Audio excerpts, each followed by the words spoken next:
किसान साथियों, गेहूं की खेती तो कर ली है, लेकिन अब काफी सारी टेंशनों से आपको बहुत ज्यादा परेशानी हो रही है। कहीं आपको देखने को मिल रहा है कि आपकी खेत के अंदर कल्लों की संख्या अच्छी नहीं है, और कहीं आपको देखने को मिल रहा है कि पौधा अच्छी ग्रोथ नहीं कर रहा, और बहुत से किसानों को ये लग रहा है कि पौधा पीला पड़ रहा है, कल्ले भी कम है, ग्रोथ भी कम है, और फसल जो है मरी हुई सी चल रही है। तो किसान साथियों, चिंता करने की कोई भी आवश्यकता नहीं है।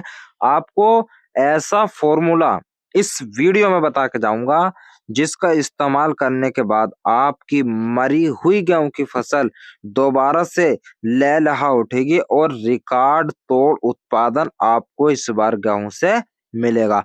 उसी के साथ साथ किसान साथियों, आपकी गेहूं के अंदर से इतने बेहतरीन जोरदार कल्ले देखने को मिलेंगे आपको कि आप भी सोचोगे, मुझे तो लग नहीं रहा था कि इतने कल्ले निकल कर के आएंगे। और फिर आपके पड़ोसी आपसे पूछने आएंगे कि भाई ऐसा क्या डाला खेत के अंदर जो इतना बेहतरीन वाला रिजल्ट देखने को मिला है। तो किसान साथियों, इस वीडियो को पूरा लास्ट तक देखना, चाहे आपकी फसल अभी 20 से 25 दिन की हो या फसल हो गई हो आपकी 40 से 50 दिन की। इस वीडियो के अंदर दोनों ही किसानों के लिए फॉर्मूले बताए जाएंगे, चाहे 20 से 25 दिन वाले हों, चाहे आप 40 से 50 दिन वाले हों।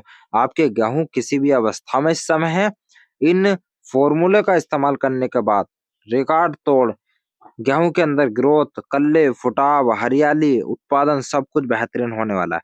तो किसान साथियों, चलिए शुरू करते हैं वीडियो में आज इस महत्वपूर्ण जानकारी को। उससे पहले आप चैनल को सब्सक्राइब करें, वीडियो को लाइक करें, और किसानों के साथ भी इस वीडियो को शेयर कर दें ताकि उनका भी कुछ फायदा हो सके। किसान साथियों, देखिए, सबसे पहले मैं आपको बता दूं गेहूं की सिंचाई के बारे में। तो आप अपने गेहूं की सिंचाई, जो पहली सिंचाई होती है, वह अपनी गेहूं की पहली सिंचाई 22 से 30 दिन के अंदर अंदर में कर दें, तो आपको अच्छा रिजल्ट मिलेगा। टिलरिंग अच्छी भी जो होती है, वो कल्लों की संख्या ज्यादा निकलती है, और जो पौधे की जड़ है वो भी अच्छे से विकास करती है। और किसान साथियों, जो दूसरी सिंचाई करनी चाहिए वो आपको 48 से 50 दिन के मध्य जो है कर देनी चाहिए। इससे कल्लों की संख्या में बढ़ोतरी मिलती है, और पौधा एक ओवरऑल बेहतरीन ग्रोथ के साथ चलता है। अब किसान साथियों, जो सही ग्रोथ हमारे पौधे की है, उसको हम किस तरह से कराएं जिससे हमें अच्छा रिजल्ट देखने को मिले। तो किसान साथियों, अपने पौधे की सही ग्रोथ, ज्यादा फुटाव और पौधे का विकास अच्छे से कराने के लिए हमें चाहिए होती है नाइट्रोजन। अब हमारे किसान साथी नाइट्रोजन का नाम सुनते ही सोच लेते हैं यूरिया, लेकिन यूरिया का इस्तेमाल बिल्कुल नहीं करना है। आप जिस तरीके से यूरिया का इस्तेमाल करते हैं, उससे आपको वो लाभ देखने को नहीं मिलेगा जो आप चाहते हैं। तो इसलिए यूरिया का इस्तेमाल कैसे करना है वो हम आपको बताएंगे, उसी हिसाब से आप यूरिया का इस्तेमाल करें। किसान साथियों, आपको जो इसके साथ में मिलाना है, वो मिलाना है एक ऐसे ग्रोथ प्रमोटर को, ऐसे ग्रोथ वाले प्रोडक्ट को, जिससे हमारे पौधे के अंदर सभी तरह के पोषक तत्वों की पूर्ति हो जाए और माइक्रो न्यूट्रिएंट की भी पूर्ति हो जाए। किसान साथियों, हम जो इसके अंदर डालने वाले हैं यूरिया के साथ मिलाकर, वो डालेंगे बायोवीटा। किसान साथियों, बायोवीटा डालने से होगा क्या? देखो, बायोवीटा के अंदर काफी सारे जो पोषक तत्व हैं वह होते हैं, और इससे हमारे सभी सभी छोटे छोटे पोषक तत्वों की पूर्ति हो जाती है। और जो खेत में पहले से पड़े पोषक तत्व है वो भी हमारे पौधे को मिलने लगते हैं, क्योंकि बायोवीटा के डालने से वह सारे पोषक तत्व सक्रिय हो जाते हैं और हमारे गेहूं के पौधे को मिलने लगते हैं, और हमारा पौधा एक बेहतरीन ग्रोथ के साथ में, ज्यादा कल्लों के साथ में जो है अच्छी ग्रोथ करने लगता है। उसी के साथ पौधे की जड़ें जो है वो बढ़िया तरीके से विकास करने लगती हैं।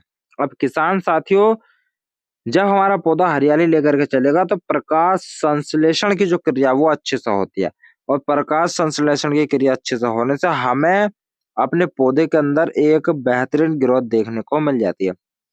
किसान साथियों, नाइट्रोजन जो है वो हमको 35 किलो लेनी है, यानी कि 35 किलो यूरिया लेना है हमें, और उसके अंदर माइक्रोन्यूट्रिएंट की पूर्ति करने के लिए हमें बायोवीटा लेना है। बायोवीटा की मात्रा आपको 4 किलो ले लेनी है, और नाइट्रोजन अपना 35 से आप 45 केजी तक ले सकते हैं। अब किसान साथियों, इनको मिला करके अपने खेत के अंदर डाल दें। खेत में सही समय है इस खाद को डालने का, सिंचाई के लगभग आप 4 दिन के बाद में या 3 दिन के बाद में इसको डालें और इसको डालने का समय है लगभग आप 3:30 बजे इसको या 3 बजे के करीब इसको खेत में डाल दें, जिस समय आपके खेत में ओस ना हो। क्योंकि ओस होती है किसान साथियों तो हमारे पौधे के ऊपर जो है ये खाद नाइट्रोजन लग जाती है, जिससे पौधे के पत्ते जो हैं वो जल जाते हैं और हमारी जो फसल है वो थोड़ी स्ट्रेस में भी पहुँच जाती है। अब किसान साथियों इसके अलावा हम अपने खेत के अंदर ऐसा कौन-सा फ़ॉर्मूला डालें जिससे हमारे गेहूँ के अंदर हम सारे ही पोषक तत्व जो ज़रूरी होते हैं, उनको हम सभी को अपने अलग-अलग मात्रा में लेकर के अपने खेत में डाल दें, जिससे कि हमें अपने खेत के अंदर जो कमी लग रही है उसकी पूर्ति करें और हम अच्छा रिज़ल्ट निकाल पाएँ अपने गेहूँ की फसल। उसके लिए किसान साथियों आपको लेना होगा फेरस सल्फेट। फेरस सल्फेट लेना है आपको 19% वाला और इसकी मात्रा रखनी है आपको 4 किलो।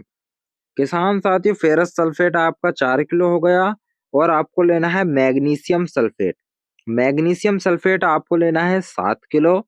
मैग्नीशियम सल्फेट आपका 7 किलो हो गया और आपको लेना है जिंक सल्फेट। जिंक सल्फेट की मात्रा आपको 33% वाली लेनी है और इसको आपको 3.5 किलो लेना है।